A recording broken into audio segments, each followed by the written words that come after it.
Friends, आज की कहानी है मेहंदी किसके नाम की भाग 2। पिछले भाग में आपने पढ़ा सूरज मीटिंग खत्म करके बस घर की ओर जा रहा था। इस समय उसका चेहरा भाव शून्य सा था, तो वहीं उसे देख ऐसा प्रतीत हो रहा था मानो उसके दिमाग में बहुत सारी उधेड़-बुन चल रही हो। अब आगे कुछ देर पहले सूरज मीटिंग में तय समय पर पहुंच चुका था। वहां सारे सीनियर ऑफिसर्स के साथ सेना के प्रमुख जनरल भी थे। वे केस के बारे में डिस्कस कर रहे थे। असल में उन्हें सूचना मिली थी कि कुछ घुसपैठे सरहदों के आसपास देखे गए हैं और शायद उनकी योजना किसी बड़ी घटना को अंजाम देने की है।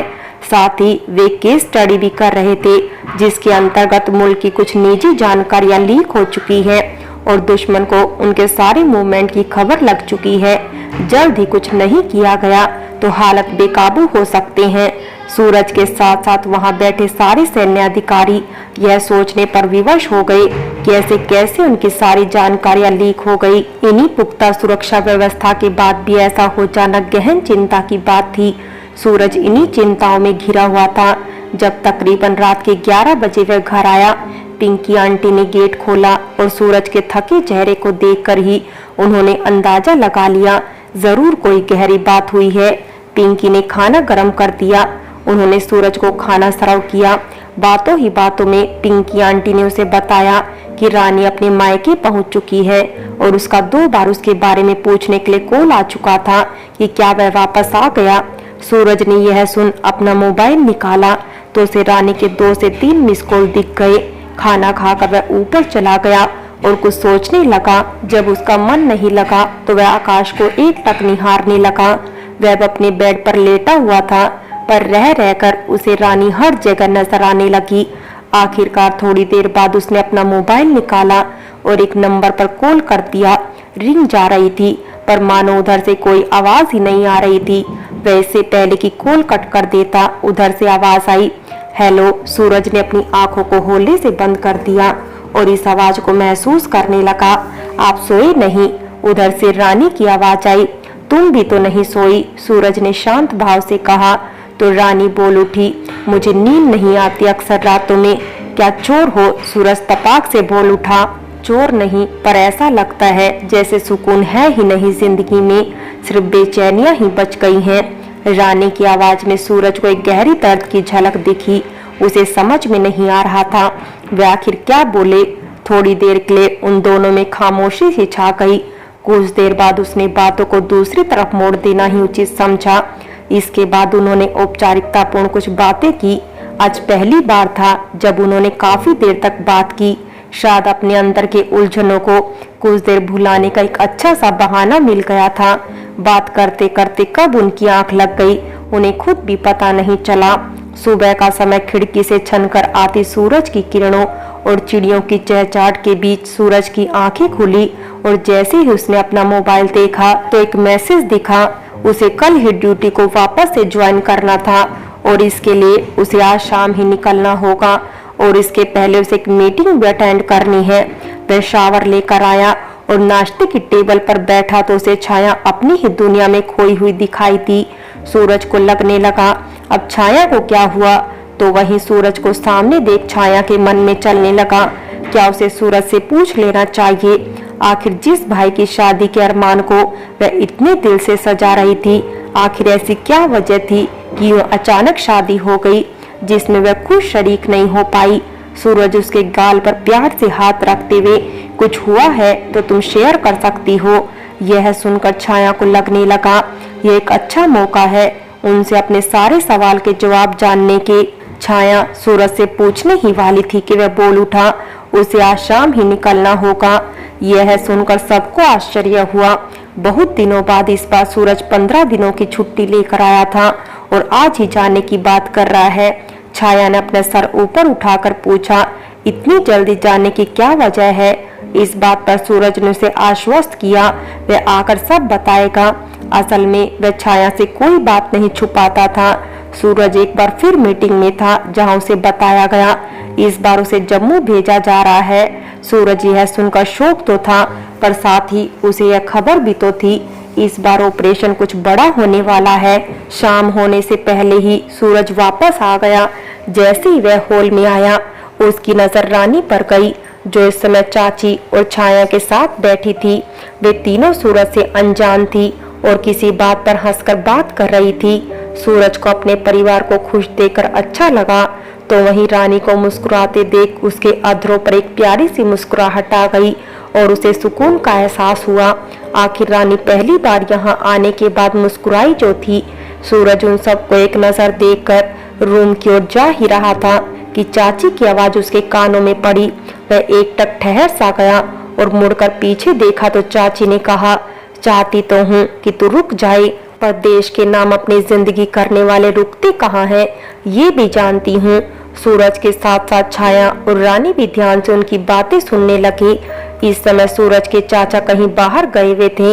अब चाची सूरज का हाथ पकड़कर उसे रानी के पास लेकर आई और इमोशनल होकर कहा, मैं तुम्हारी और छाया की माँ तो नहीं, पर जेठ जी और जीजी को हमने वचन दिया था कि तुम्हारी और छाया की परवरिश और खुशियों में हम कभी कोई कसर नहीं छोड़ेंगे और तुम दोनों को अपने बच्चे की तरह पालेंगे। यह सुनकर सूरज भी इमोशनल सा हो गया और उसके मुंह से इतना ही निकला, कैसी बातें करती हो चाची, मुझे और छाया को आप दोनों में अपने माता पिता की झलक दिखती है और आप दोनों अगर कुछ कहेंगे तो हमारे लिए अच्छा सोचकर ही कहेंगे। चाची ने अब रानी के सर पर हाथ फेरते हुए कहा, बस मैं चाहती हूँ जाने से पहले तुम और बहू बाबा के दर्शन कर लो। तुम्हारे चाचा जी गए हैं पंडित जी से बात करने, बस आते ही होंगे। यह सुनकर रानी ने नजरें उठाकर सूरज को देखा, तो सूरज ने भी एक नजर रानी को देखते हुए घड़ी की ओर देखा, जो शाम के 4:30 का संकेत दे रही थी। रानी और सूरज पवित्र शिव गंगा में डुबकी लगाकर ऊपर आ चुके थे।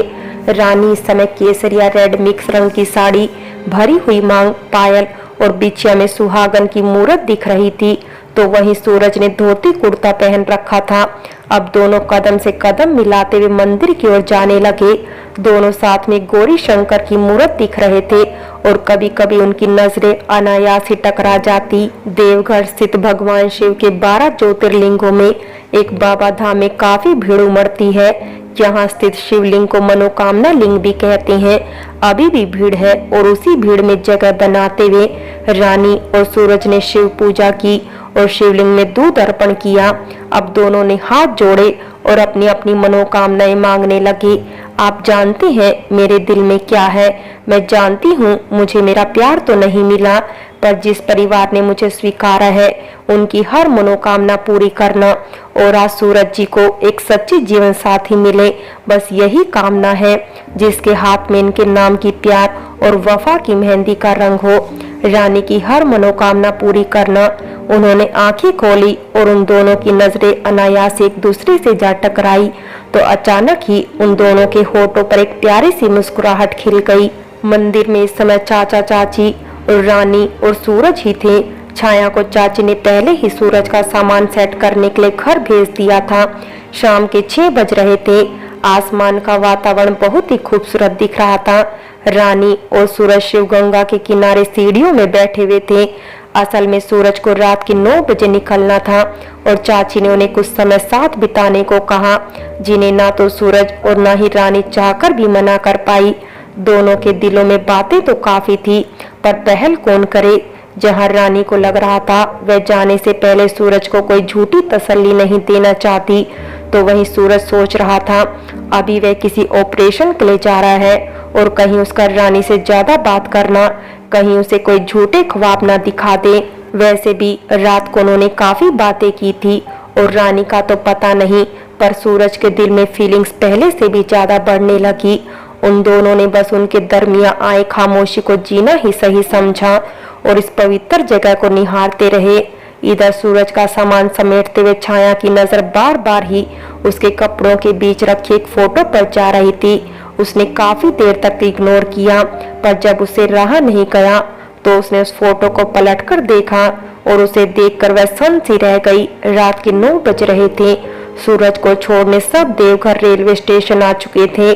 ट्रेन के आने की अनाउंसमेंट हो चुकी थी, जो थोड़ी ही देर में आने वाली थी। छाया सूरज से बहुत सारी बातें बोल रही थी, जिसे सूरज भी बड़े ही चाव से सुन रहा था। पर वह कभी कभार नजरें चुराकर रानी को भी देख लेता, जो चाचा और चाची के साथ सिमटी हुई सी खड़ी थी।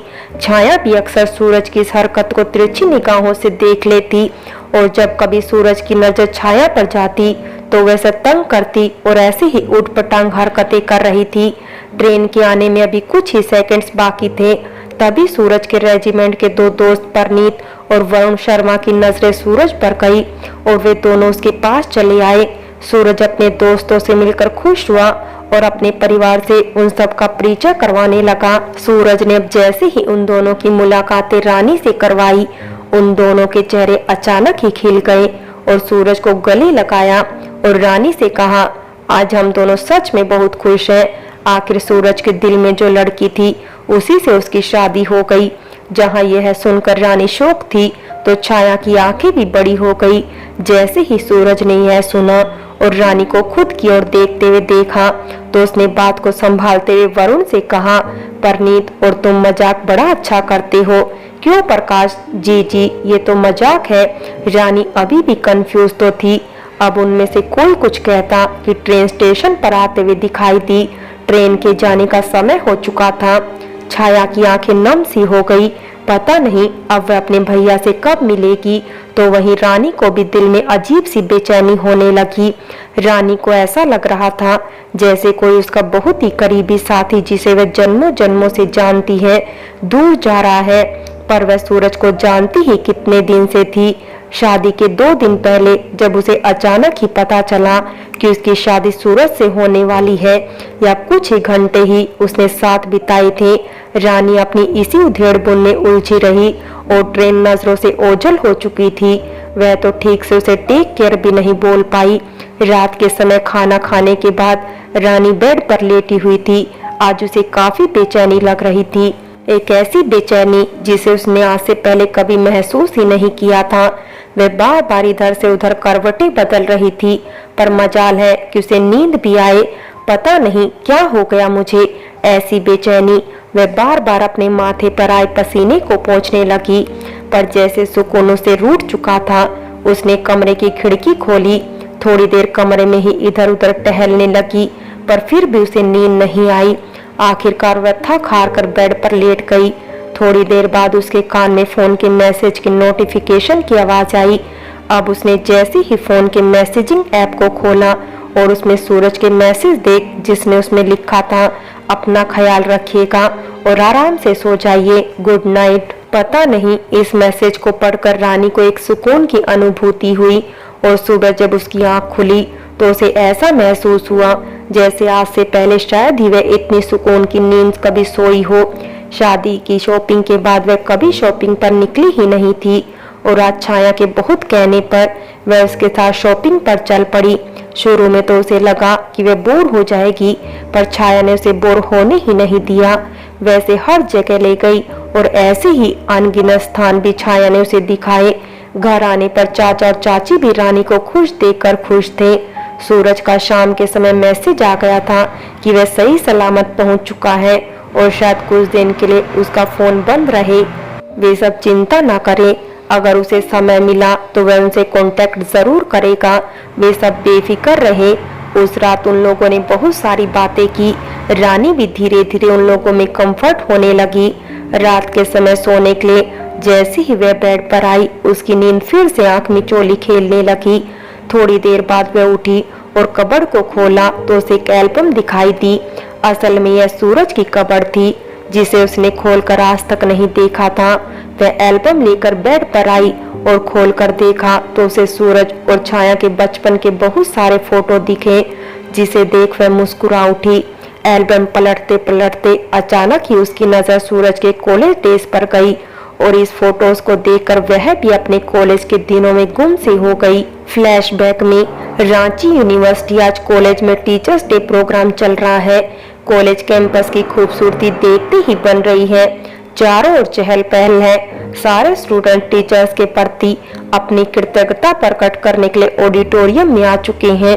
बहुत सारे मनोरम गायन कला, डांस कला और ऐसी ही अनगिनत कलाओं से समा बांधने को तैयार है। मैथ डिपार्टमेंट से एक डांस ग्रुप अब स्टेज पर नैनो वाले ने सॉन्ग पर अपनी प्रस्तुति दे रहे हैं उन्हीं में से एक लड़की जिसने ब्लैक अनारकली सूट और लाल चंदेरी की ओढ़नी पहन रखी है, वह इस डांस में आकर्षण का मुख्य केंद्र बनी हुई है।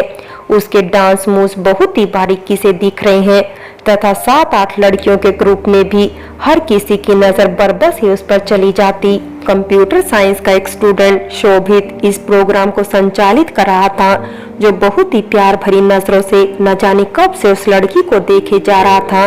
वह तो जैसे अपनी ही दुनिया में गुम हो चुका था और उसकी तंद्रा तो तब टूटी जब तालियों की गड़गड़ाहट से पूरा हॉल गूंज उठा। सारी लड़कियां नीचे उतर आई और शोभित होले से मुस्कुरा दिया। उस दिन का प्रोग्राम सच में बहुत अच्छा रहा। वे दोनों डिपार्टमेंट आमने सामने ही थे। शोभित को जब कभी मौका मिलता वह अक्सर किसी बहाने से रानी को देखने की कोशिश करता। रानी यही नाम तो था उस लड़की का, जिसे देख शोभित पर पहली नजर की बेखुमारी सी छा गई। फ्रेंड्स, बाकी की कहानी अगले भाग में देखें और अगर कहानी अच्छी लगी हो तो लाइक करें, शेयर करें और प्यार भरी कहानी चैनल को सब्सक्राइब करें।